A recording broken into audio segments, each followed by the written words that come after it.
नमस्कार विद्यार्थी मित्रांनो, बी ए द्वितीय वर्ष ऐच्छिक मराठी या वर्गासाठी वैचारिक मराठी साहित्य या अभ्यासपत्रिकेचा अभ्यासक्रम त्याची ओळख आज आपण पाहणार आहोत. विद्यार्थी मित्रांनो, यावर्षीपासून बी ए द्वितीय वर्षाचा हा अभ्यासक्रम नवीन अभ्यासक्रम आहे. मागच्या सत्रामध्ये आपण या नवीन अभ्यासक्रमाचा अभ्यास करून आपण परीक्षा दिली होती. आता या चौथ्या सत्रामध्ये तुम्हाला वैचारिक मराठी साहित्य या अभ्यासपत्रिकेमध्ये ज्या निवडक अशा प्रकारच्या काही घटकांचा समावेश केलेला आहे, तर त्याची ओळख आज आपण करून घेणार आहोत.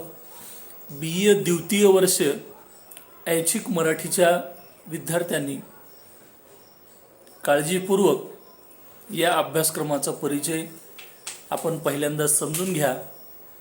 नंतर आपण यातील एका एका घटकांचा सविस्तर विचार आपण करणार आहोत. हा संपूर्ण अभ्यास करत असताना मागच्या सत्राप्रमाणे याही सत्रात आपण वस्तुनिष्ठ प्रश्नांच्या अनुषंगाने आपण काही टिपणं ही तासिका करत करत आपण काढावीत.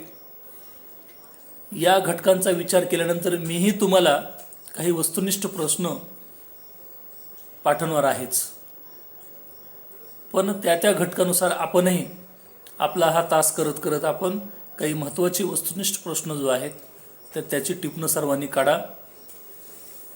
विद्यार्थी मित्रांनो, बी ए सेकंड इयरच्या ऐच्छिक मराठी या अभ्यासपत्रिकेतील या वर्गासाठीच्या ज्या दोन अभ्यासपत्रिका आहेत त्यातील एक अभ्यासपत्रिका म्हणजे वैचारिक साहित्य. मराठीमध्ये वैचारिक साहित्याची परंपरा फार जुन्या काळापासून खूप मोठ्या प्रमाणात आलेली आहे. या मराठीतल्या वैचारिक साहित्यामुळं आपल्या महाराष्ट्रामध्ये समाज सुधारणेची, प्रबोधनाची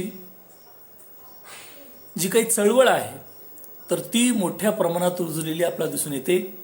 आपल्या महाराष्ट्राला, महाराष्ट्रीय संस्कृतीला इथल्या समाजसुधारकांचा, विचारवंतांचा, त्यांच्या कार्यांचा आणि त्यांच्या विचाराचा वारसा जो आहे तो भरभक्कम आहे ना. इथली वैचारिक चळवळ जी आहे ती अनेक शतकापासून चालत आलेली आहे आणि इथल्या विचारवंतांनी, समाजसुधारकांनी स्वतःचा, केवळ स्वतःच्या कुटुंबाचा विचार न करता संतांनी ज्याप्रमाणे हे विश्वची माझे घर असं संबोधून ज्या भावनेनं प्रबोधनाचं काम आपल्या कथा कीर्तनाच्या, ओवी अभंगाच्या माध्यमातून केलं, तोच वारसा एका वेगळ्या पद्धतीनं महाराष्ट्रामध्ये, आपल्या देशामध्ये इथल्या समाजसुधारकांनी आपल्या वाणी, लेखणी आणि कार्यातून केलेला आपला दिसून येतो. खरं तर आपल्याकडे जुन्या ज्या काही प्रथा परंपरा होत्या त्यातील अनेक प्रथा परंपरा या समाज सुधारणेच्या दृष्टिकोनातून, स्त्री पुरुषांच्या विकासात्मक दृष्टिकोनातून अडचणीच्या होत्या. त्यातल्या अनेक प्रथा परंपरा ह्या अमानुष पद्धतीच्या होत्या आणि म्हणून अशा काही चुकीच्या ज्या प्रथा परंपरा आहेत त्याच्या विरोधात प्रचंड प्रमाणात लिखाण आणि कार्य करून या समाजसुधारकांनी अमानुष अशा प्रकारच्या प्रथा परंपराचं उच्चाटन करण्यासाठी अव्याहतपणे लढे दिलेले आपल्याला दिसून येतात. आणि म्हणून मानवीय संस्कृतीला न शोभणारी अशा काही ज्या चुकीच्या प्रथा परंपरा होत्या त्या कुठंतरी मोडीत काढण्यासाठी या समाजसुधारकांनी केलेलं जे काम आहे तर ते अतिशय मोलाचं असलेलं आपल्याला दिसून येतं. त्यांच्या कार्यामुळंच, त्यांनी दिलेल्या आहुतीमुळंच आज आपण महाराष्ट्राला पुरोगामी महाराष्ट्र म्हणून ओळखताना दिसतो आहे. म्हणून आपण सर्वांनी लक्षात घ्या की या विचारवंतांनी मांडलेलं जे काही विचार आहे, जे साहित्य आहे, तर ते एकूणच मानवी समाजाच्या विकासासाठी अतिशय महत्त्वाचं असलेलं आपल्याला दिसून येतं. आणि म्हणून आपल्याला या विचारवंतांनी मांडलेले जे काही विचार आहेत हे आजही आपला आत्मसात करणं, त्यांचे विचार समाज मनात रुजवणं हे अतिशय आवश्यक असलेलं आपल्याला दिसून येतं.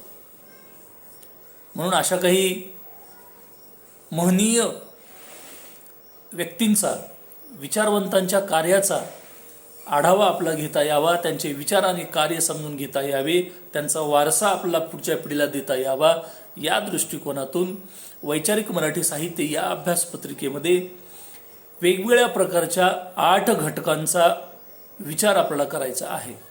या 8 घटकांची ओळख, त्यांच्या लेखकांची ओळख थोडक्यात आपण लक्षात घेऊया आणि पुढच्या तासिकेपासून मात्र आपण एका एका घटकांचा सविस्तर विचार हा करणार आहोत.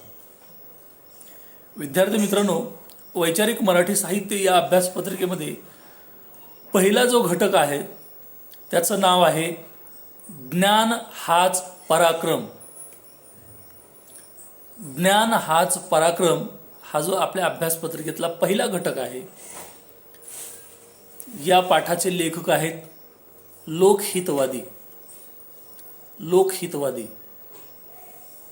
गोपाळ हरी देशमुख, ज्यांचं पूर्ण नाव आहे. त्यांचा हा पाठ आपल्याला लक्षात येतं की ज्ञान हाच पराक्रम या नावातून, या नावाचा जर आपण थोडासा विस्तृत विचार केला तर लोकहितवादींनी ज्ञानाधिष्ठित समाज निर्माण करण्यासाठी ज्ञानाचं महत्त्व आपल्या गळी उतरण्यासाठी त्यांनी अनेक प्रकारे आपलं प्रबोधन केलेलं आपल्याला दिसतं, है ना. इतर कोणते पराक्रम आपण कसे करतो हे जर कशावर अवलंबून असेल तर ते फक्त ज्ञानावर आहे. लक्षात ठेवा, कुठल्याही क्षेत्रामध्ये आपण पराक्रम गाजवत असताना, नावलौकिकास येत असताना तो पराक्रम सिद्धीस नेण्यासाठी त्यासाठीचं ज्ञान हे आपल्याला आवश्यक आहे. आणि म्हणून सर्वांनी ज्ञान जे आहे हे सुदोदित आत्मसात केलं पाहिजे, हा विचार लोकहितवादींचा या पाठातून आपल्याला अभ्यासायचा आहे. आपल्या भावी आयुष्याच्या दृष्टिकोनातून हा जो पाठ आहे तर तो अतिशय महत्त्वाचा असलेला आपल्याला दिसून येतो. आपल्या अभ्यासपत्रिकेतील दुसरा जो घटक आहे, दुसरा जो पाठ आहे, तर त्याचं नाव आहे मराठी ग्रंथकार सभेस पत्र. मराठी ग्रंथकार सभेस पत्र हा जो पाठ आहे तो आहे महात्मा ज्योतिबा फुले यांचा. महात्मा ज्योतिबा फुले यांचा.